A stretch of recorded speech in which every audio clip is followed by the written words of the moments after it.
gang violence and other kind of violence. Get away! I could be at work, at school, in my car, and I can still get shot by the police, but I can get shot anywhere. So it is what it is.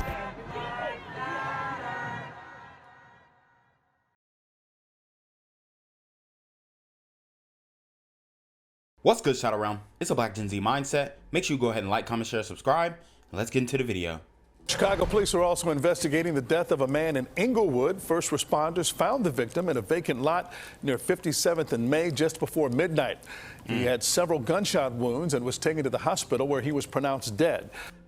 Wow. And this is something that has not slowed down in Chicago, okay?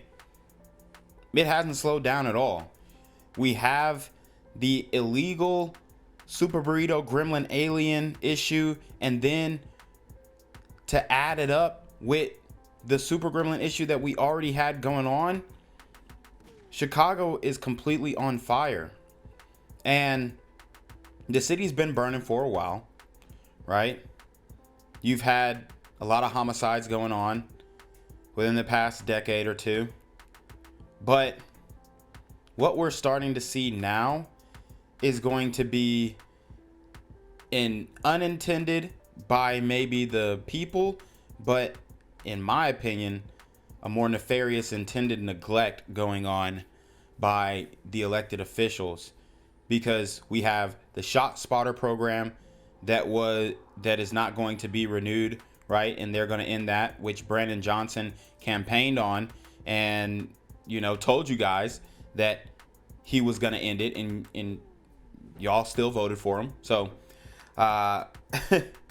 you have that going on, and then you have the illegal alien situation going on. So all these things are adding up, but the community never started or never stopped shooting at each other, never stopped killing each other. All right. And now we're only going to see a ramp up because you have less resources to go to policing. You have less of a reaction time, or you're going to have a greater reaction time or response time because the shot spotter program is not being renewed. So you're going to have a whole bunch of problems start popping up all over the place. And it's because the people of Chicago, especially the black people of Chicago, voted Mayor Brandon Johnson in at an 88% rate. 88% of the black community voted for Mayor Brandon Johnson. We had Lori Lightfoot before, and now we have Mayor Brandon Johnson. And look at the job that he has done. They got rid of a radical leftist for an even more radical one. And it's a shame, because the people are suffering because these super gremlins are on demon time. Police found bullet casings nearby. No one is in custody. All right, guys, so I'm going to show you this video, and it's a burglary of a smoke shop or vape shop. And it's pretty sad because you have these super gremlins breaking into this business, and it's most likely a minority owned business, and they're leasing the building. The super gremlins break in, they steal whatever they can get their hands on, and it's ridiculous. These are costs, unexpected costs, that the business owner is going to have to eat. And a lot of people just say, oh, well, the business has insurance. At least that's what they were saying when BLM was rioting. The business has insurance, it's fine, they got insurance, right? So ignorant, so disrespectful, because you wouldn't want nobody coming up in here and doing that to your business. And we have a lot of new black owned businesses that are being started, especially by black women. And y'all boutiques are getting robbed too. But a lot of times, at least what I see in the comments section, you have no empathy or respect for other businesses that get looted, that get robbed by these super gremlins on demon time. So let's watch this video here, and I'm gonna show you what I'm talking about.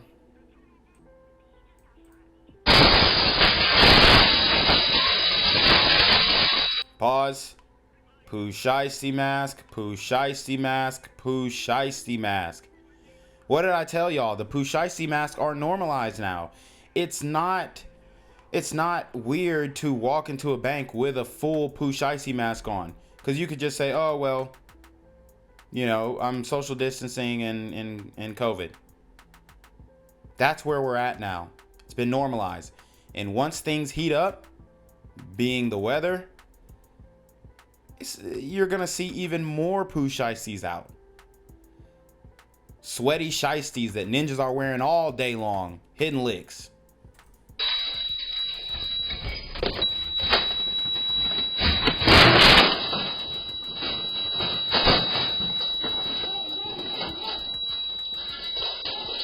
All right, so for all the naysayers in the comment section who like, man, you ain't in Chicago, you can't speak on Chicago, where you at, bruh? Where you at? You don't know what's going on.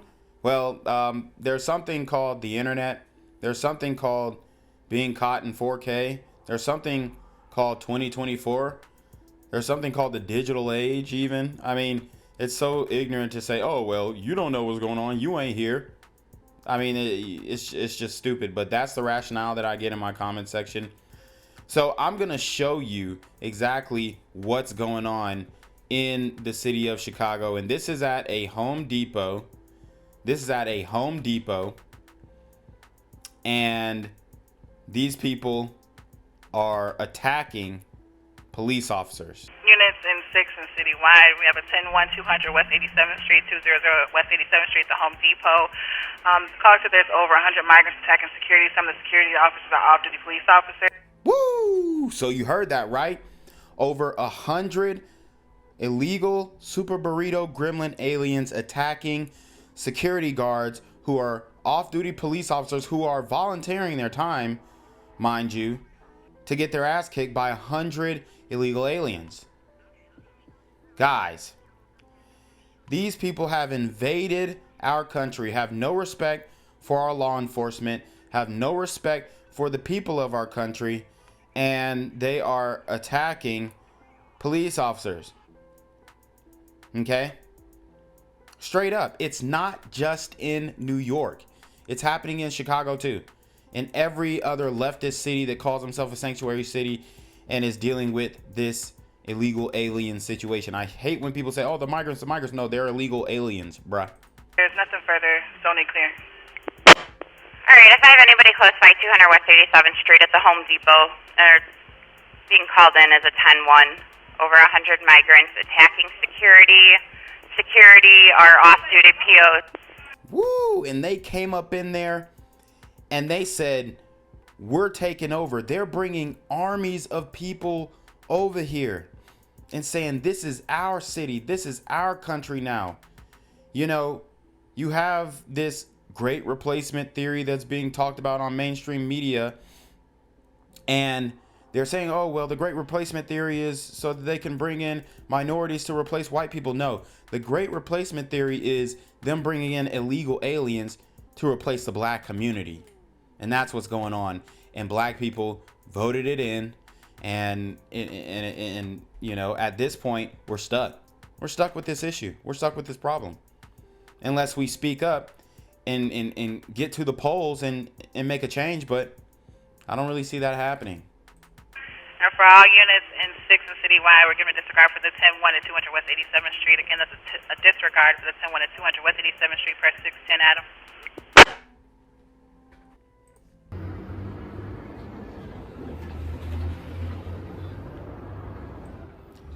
All right, guys. So as you can see, this is a video of these illegal aliens going into clothes donation bins and stealing from these bins, which are meant for the homeless Americans, that is.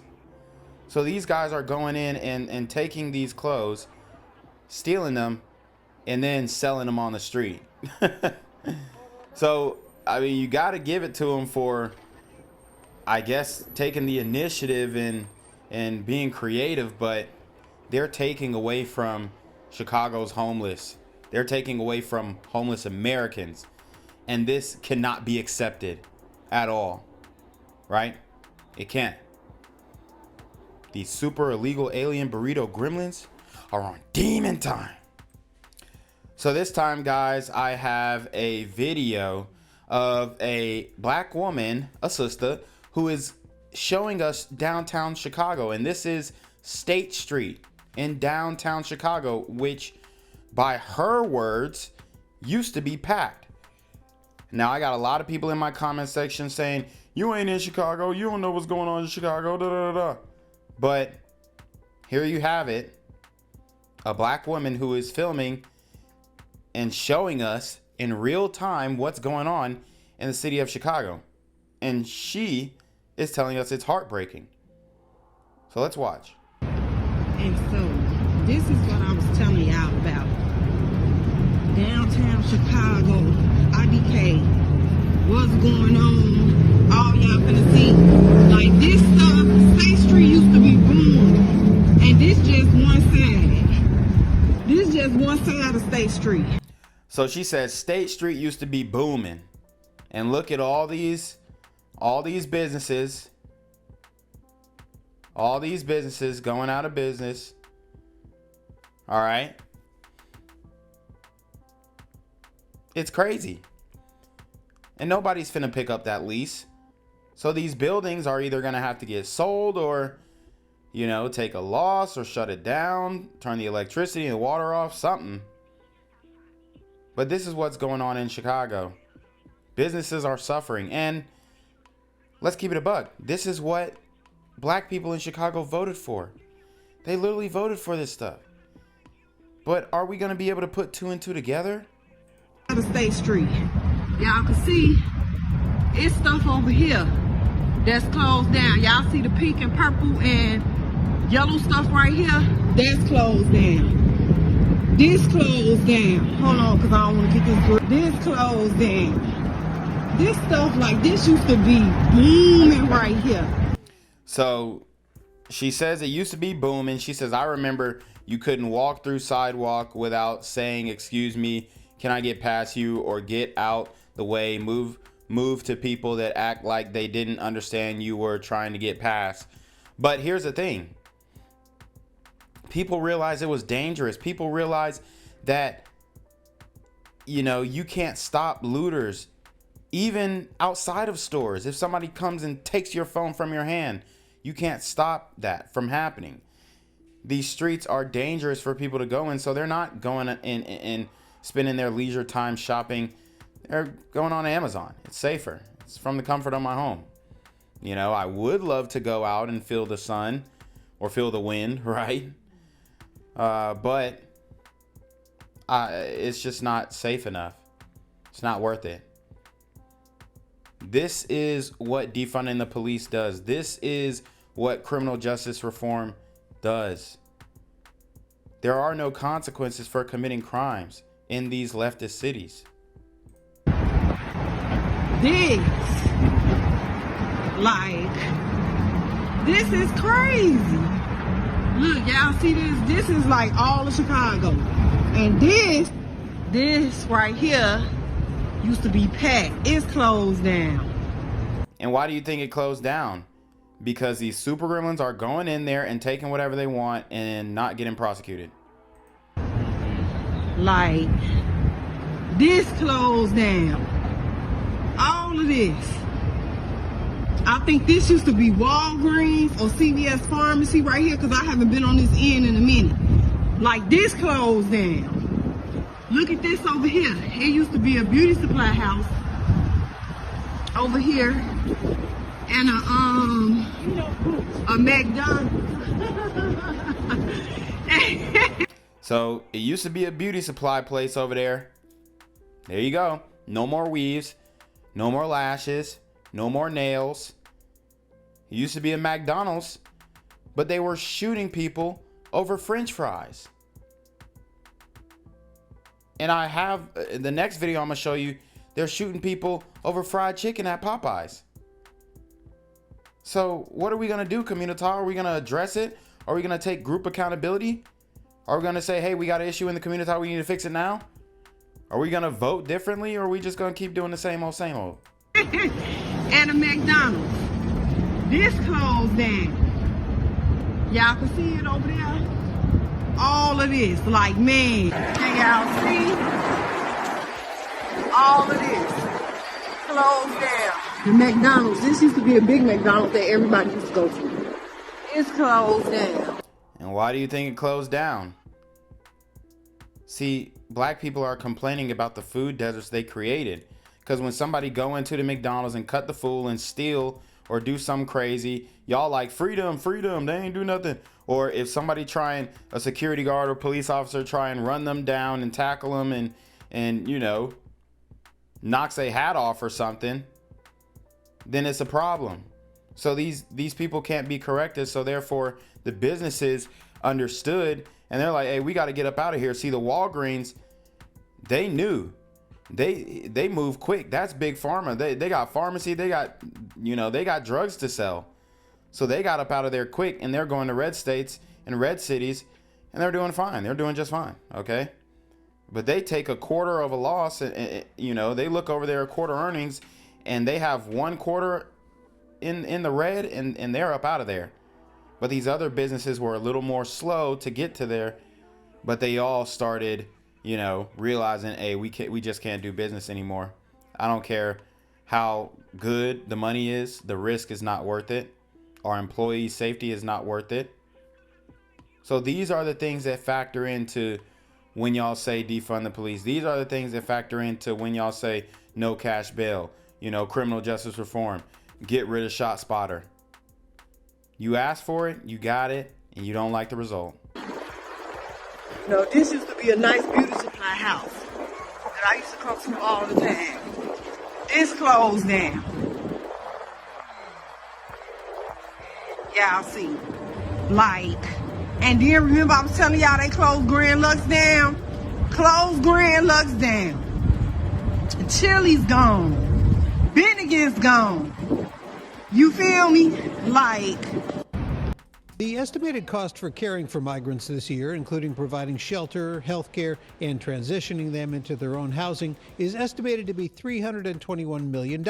That's according to the governor and the Cook County Board president, who today announced a plan to cover $250 million of that. So I'm grateful of the work from the state as well as from the county and the work that they have done and what they are committed to continuing to do. But when the mayor was asked about the city committing to fund the remaining $71 million needed for migrant care, he repeatedly dodged the questions. There are a lot of things to consider in this entire operation. It's not just financial resources. I'm committed to this mission as I've been.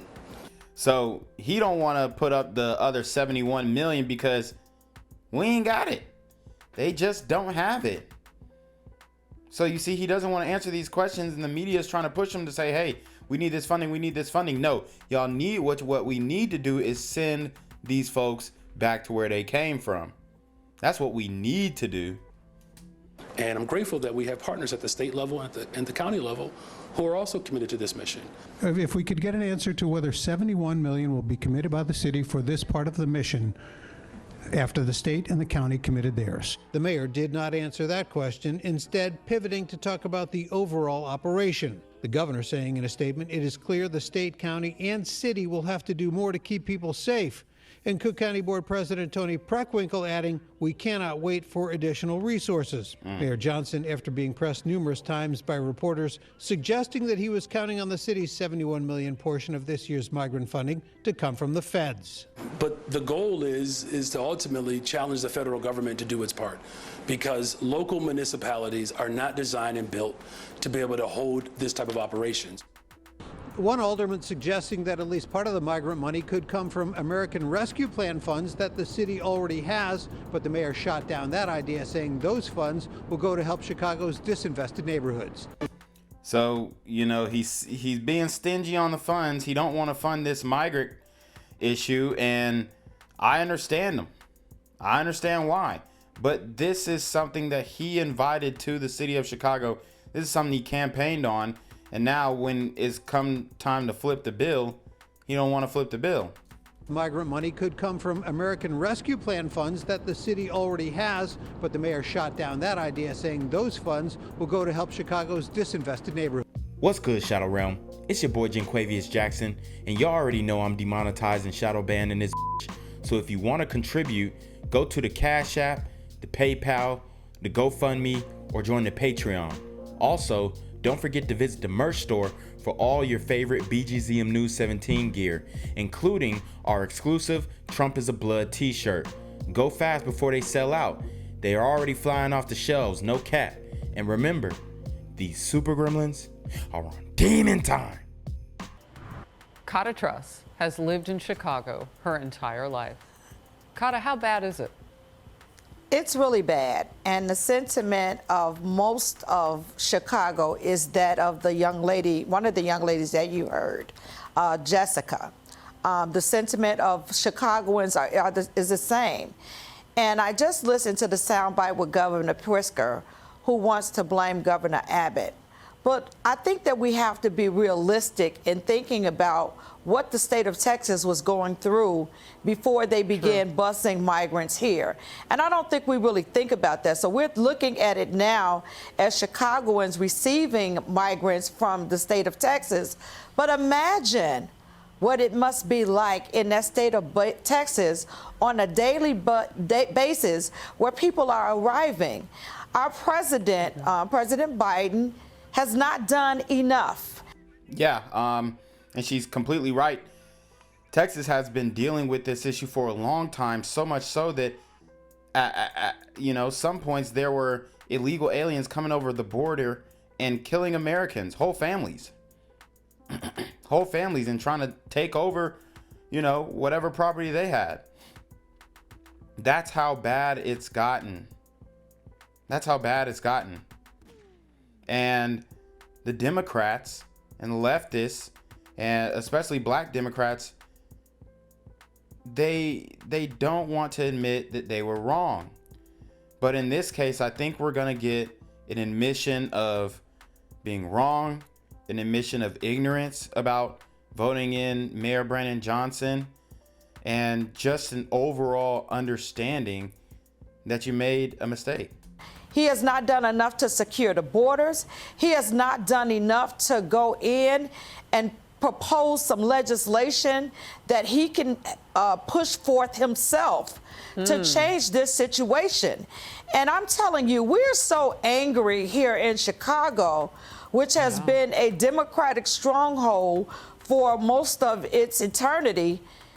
This year, we're working to turn Chicago red. We are so angry with Pritzker and with President Biden and with our mayor that we have decided that we're going to vote Republican this time around. Wow. That's woo. So she's saying that they flipped the script and she's voting Republican. How many black people will follow suit? I don't know. Everybody was saying red wave in these past elections and it didn't happen.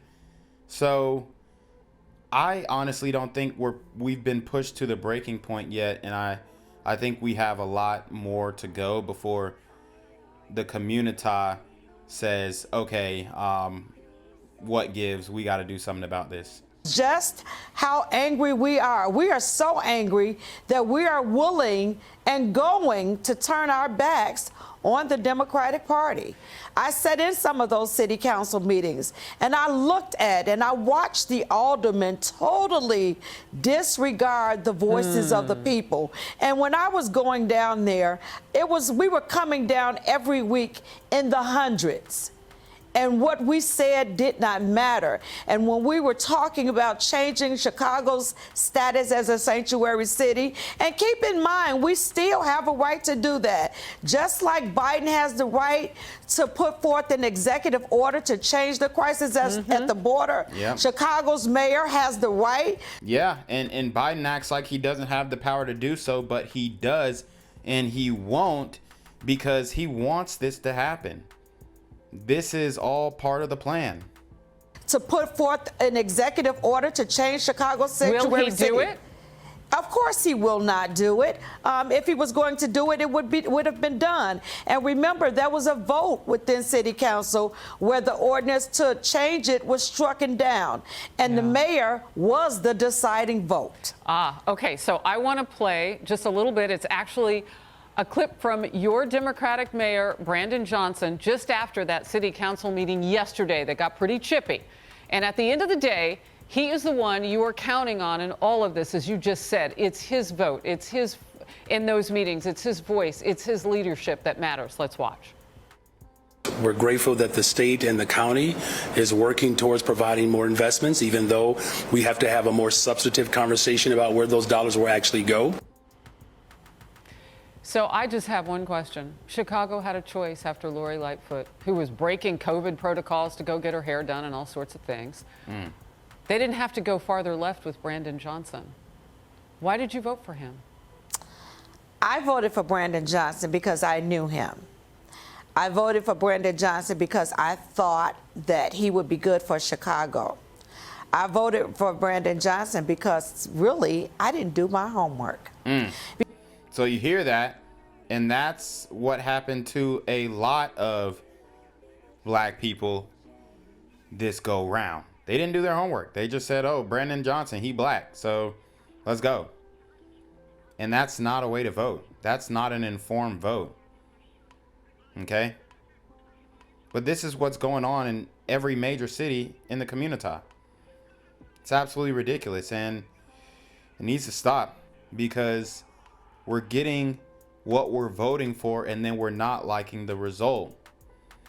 But nothing is going to slow down these super illegal burrito gremlins on demon time. Because had I done my homework and paid attention to the alliances and who he was with and who groomed him, I would have known better and I would have voted differently. And that brings me to the challenge of really standing up and not just saying to Chicagoans or Illinoisans, but to all voters in this country, it is time for us to stand up and to vote our self-interest. We vote along party lines, especially as African Americans, and that needs to change. We need to start voting for people who are going to promote our self-interest. And that may not be a Democrat, and it may not be a Republican. It may be an independent candidate. It may be a Green Party candidate. But I think that now we have come to a point in this country where we have to stop marrying ourselves to party, stop voting along ethnic lines, because we're seeing that that is not working for us. And so that is why I will be voting Republican for the first time. Wow, that is a lot. Gang violence and other kind of violence. Guess what? I could be at work, at school, in my car, and I can still get shot by the police. But I can get shot anywhere. So it is what it is.